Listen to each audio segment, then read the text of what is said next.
Before this video starts, I would like to say I'm very brutally aware of the audio and how it sounds. It has been a work in progress. I got a new microphone. I think I've got the settings figured out, but we'll find out as the days go on. But yeah, no, please do bear with the audio issues. It doesn't take away from anything I've said that's important. So yeah, no, go watch the video. I do apologize for the audio. I will make an updated version once I'm sure my audio settings are taken care of. But yeah, no, again, I do apologize. I hope you enjoyed the video anyways. One of the best shader packs for Minecraft is the BSL Shaders. And yes, I know the opinions of shaders is very subjective. Just because I say they're the best, it doesn't mean they are in your opinion. And that is perfectly okay. But there is one major problem with the BSL shaders that I would like to address. And that's the default settings not looking the best. So if you take what it just looked like, that was the default look. This is the look that I have, where you can actually see the stuff in it and it's not just immediate fog and sunlight cover. So yeah, let's take the default settings and turn them into this. Here we go, starting from scratch, completely fogged and whitewashed BSL. Let's start working on it to make it look nice. It is worth noting, in order to use shaders, you need either sodium, which is what I'm using, or Optifine. With that said, shader pack settings are the same for both. If you have any questions, let me know in the comment section. First things first, the profile. I'm going to keep mine on high just so that way I have the good settings, but also I don't want ultra or else my computer will blow up. So set this to whatever your computer can handle and that'll be your base. And in here, shadow map quality, again, just whatever your computer can handle. If you have a low-end computer, put it on very low. If you have a higher one, you want to test it, go ahead, switch this to high. Or if you're a monster, ultra high, do whatever. Also, this is all under the lighting menu. I forgot to say, but yeah, under lighting, you can adjust the shadow map quality. And then the desaturation factor, go ahead and turn that all the way down. If you go under the more shadow config, this is all personal preference. What do you want to do? If you want the cloud shadows, be my guest. You don't have to do it. Just choose whatever you want. Performance wise, if you keep these off, it's probably better. And if you wonder what any of the settings do, if you just hover over it with your cursor, it will pop up and tell you what they do. Moving on in the lighting settings, you have the ambient occlusion config. That is hard to say. If you go ahead and click on this, move the AO strength up to 1.50. Yeah, and what the ambient occlusion is just making more realistic shadows. So yeah, that's just something to keep in mind. If you have a lower end computer, you can turn these all the way down or use either classic or modern. Again, just mess with the settings and see what you like. This is again just for the settings I use. So a lower end computer, turn most of this stuff off if you need to do so. For multicolored block light, I keep this off. I've had issues with it in the past, so yeah, I just wouldn't use this. And that is everything inside of lighting. So moving on, we have material, which for advanced materials, you can just leave this off. And again, if you have any questions about it, just read what the thing there says. Then we got specular and reflections. Reflections I have on full, you can turn them off. Or do sky and specular only. Translucent reflections, this is just on like glass surfaces.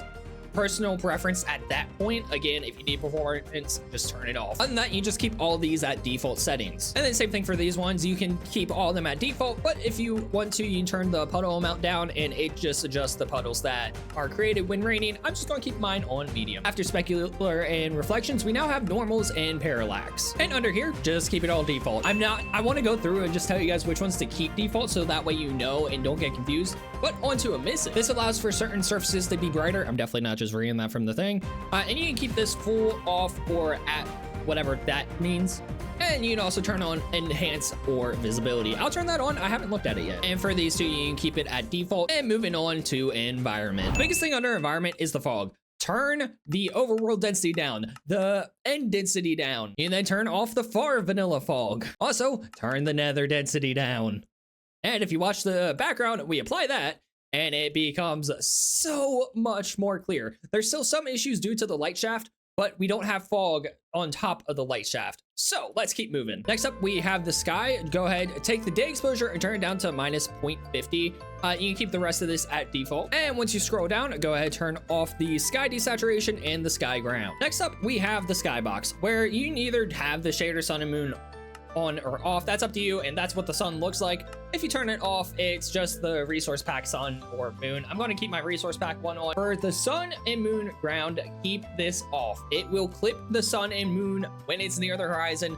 Just keep it off or else you'll have issues. The stars, of course, you want them on. And then turn on the aurora, and you can either keep it for the snow biomes or you can turn it on for full. And I encourage you to do it for full. It looks so much better and it looks so nice at night. I mean, just look at the aurora. You cannot tell me you don't want to look at that every night when you're in Minecraft. And for the rest of these, you can keep it at default, or if you wanted to, you could mess with the sun and moon settings for the shader pack. Of course, you need to have the shader sun and moon on, and you can have it as round, or you can have it as square and it just adjusts it in the background. Next, under environment, we got the water, which all this top stuff can just stay. And as for the stuff down here, it's really personal preference. For the detail, I turned that up to 40. The bumpiness, it goes down to 0.75, and the rest of this stays the same. Again, mess with it, do what you want, make it look the way that you prefer. And as far as animations, if your computer sucks, turn all them off.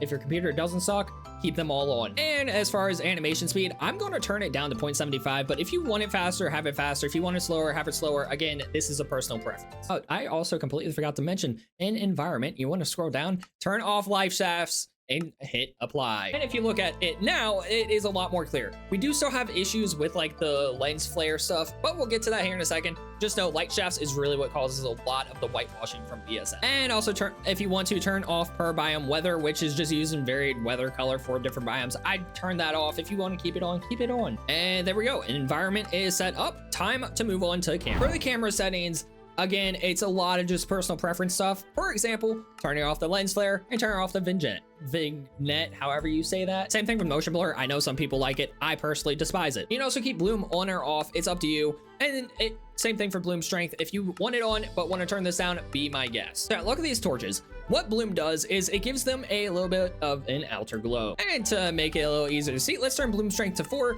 hit apply, and there you go. You can see the glow on the torches now, which really makes this very whitewashed or very like blurry.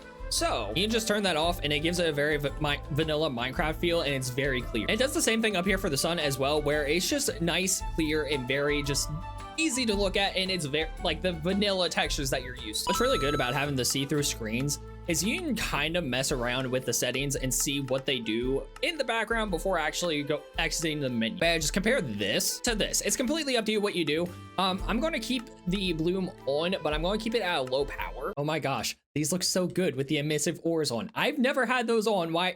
I have been missing out. Anyways, the reason I like to keep the bloom on is because I like how the torches have a little bit of a glow to them. So I'm going to mess with the settings. Okay, for my settings, I have the bloom strength at 1, the radius at very low, and the bloom contrast at 1. It gives a little bit of an extra glow off the torches, but again, this is not the most important setting. It's personal preference. But with these settings, it does not whitewash the world at all, and it gives even the sun a little bit of a glow. So you know, personally, I'm going to stick with these bloom settings. As far as the rest of these, just leave it like I have it on the screen. After camera, we then got color, and color goes into so much detail, from the lightning color where you can adjust the light during any time of day, to the sky color, which you can adjust the color of the sky, to the weather, the nether, the block light, the water, the aurora, and the end. Again, there's so much here, and a lot of it comes down to just however you want your game to look. But starting with lighting color as a whole, go into the minimum light settings and change the red down to 72, and then turn intensity up to 0.6. And yeah, that's all you need for the lighting color. The block light color stays default. For the sky, take the red and turn it down to 72.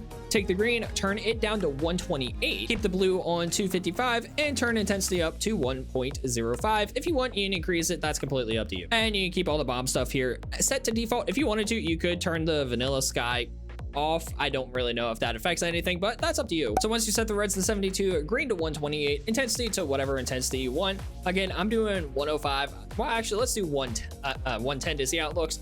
And then just keeping the stuff at the bottom default. You have sky color set up. As far as the rest of these, they can stay default. If you want to change anything, be my guest. Go ahead, mess with the settings, see what you like. But again, I'm just keeping everything by default. Next on the list is the color grading and tone map. The first thing you want to do is set classic exposure to on. And then the next thing you do is turn saturation and vibrance up some. I wouldn't turn them up too much though, so that way you don't overdo it.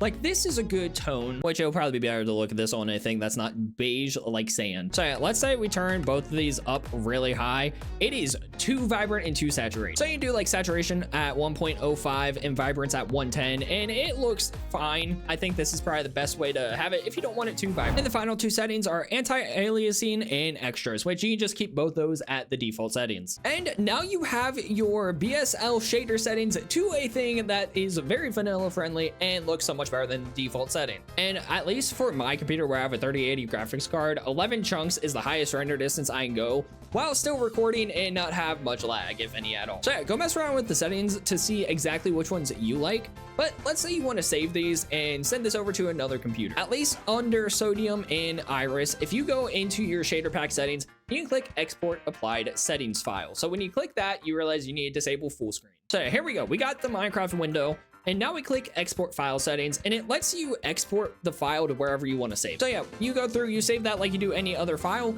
And let's say you swap computers and you need to import it. You just click the import settings from file. Again, you cannot be in full screen for this. So you click on that, you go to wherever you save the file, click on it, and then they get imported. So that is how I make my game look the way it does with my shader pack, along with the resource pack that I also have linked in the description of my videos. So yeah, go check out both my resource pack and the shader settings. I have the files to both, again, in the description. Just click on the links, download them, all that good stuff, and put them into your world. But yeah, if you have any questions about today's processes, feel free to go leave a comment. I respond to every single comment that I possibly can. But with that said, I'll see you in the next one, and have a nice day.